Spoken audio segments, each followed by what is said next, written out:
Se o surto da nossa geração é a ansiedade, inclusive eu li e reli várias vezes seu livro Ansiedade, o Mal do Século, por que Jesus falou que a gente não deve andar ansioso há 2000 anos atrás? Então eu me perguntava, quando eu analisava como um crítico, como um cético. Hoje eu sou um cristão sem fronteira. Quando eu estudei a mente dele, eu mudei meu pensamento, tá certo? Não defendo uma religião, sou lido por todas as religiões, inclusive pelos ateus e nas universidades. Mas eu quero dizer que eu me perguntava, que homem é este que há 2000 anos ele já falava, não andeis ansiosos. Ele não falou assim, não tenha ansiedade, porque a ansiedade ela é muito importante. A ansiedade saudável, que te motiva, que te anima. Por exemplo, vocês têm um podcast que tem um impacto nacional, vocês estão em 7º lugar, vocês têm um desejo de talvez de o 5º, primeiro lugar. Não já fomos o primeiro. Já foi? Algumas nós. Ótimo. Graças a Não Deus. pela necessidade neurótica de poder. E vamos chegar agora com a participação do Dr. Augusto Cury. Vamos. O primeiro ato do teatro mental não é consciente. Se alguém te ofende, te rejeita ou te critica, detona o gatilho, abre a janela killer, a âncora fecha o circuito, terceiro fenômeno, e você reage pela síndrome predador-presa. Se eu te ofendi, eu me torno teu predador e você é a presa. Por isso que a primeira resposta, num foco de tensão, não é dar resposta. A primeira resposta é o silêncio proativo. Falando sobre o mestre dos mestres. Você lembra quando alguém perguntou para ele, essa mulher foi pega em flagrante adultério, qual o teu veredito?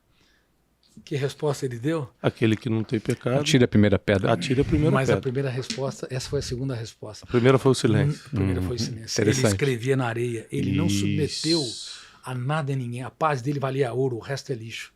Então, como ele escrevia na areia, ele devia estar perguntando para si, no silêncio proativo, que homens são esses que querem apedrejar essa mulher sem saber sua história, as lágrimas que ela chorou, as perdas que sofreu?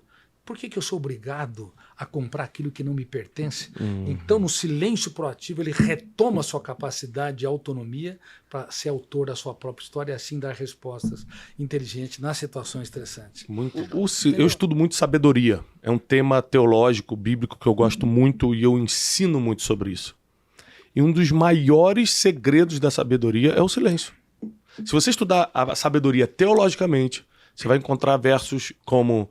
A sabedoria habita com o silêncio. Até o tolo, quando se cala, se passa por sábio. Né? Então, um conselho que eu quero dar é o seguinte.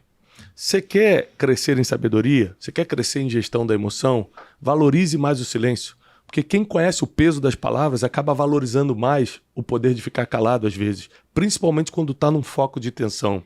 Você precisa entender, por favor, entenda isso. Que o silêncio é o idioma dos sábios. Você precisa ser fluente nele.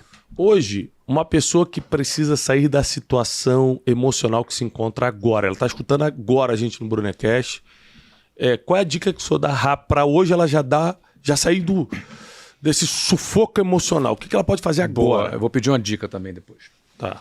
Bom, se você está num estado angustiante, ansioso, você tem que penetrar dentro de você mesmo e não se curvar às suas mazelas mentais.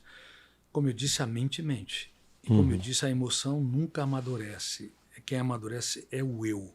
Quem é o gestor da emoção é o eu, que representa a capacidade de escolher. Você tem de escolher ser mais relaxado. Você tem de escolher não gravitar na órbita dos seus pensamentos perturbadores. Você tem de impugnar, tem de discordar, tem de atuar como protagonista. Senão você se coloca na plateia como espectador passivo de pensamentos perturbadores e emoções depressivas, negativas e asfixiantes e se torna um escravo vivendo em sociedade livre. Então nunca se esqueça, compre vírgulas para escrever capítulos mais nobres nos seus dias mais tristes. Uau. Mesmo quando o mundo desaba sobre si. Isso é uma decisão do ser humano. Você tem de decidir ser saudável. Você tem de determinar não ser escravo vivendo em sociedade livre.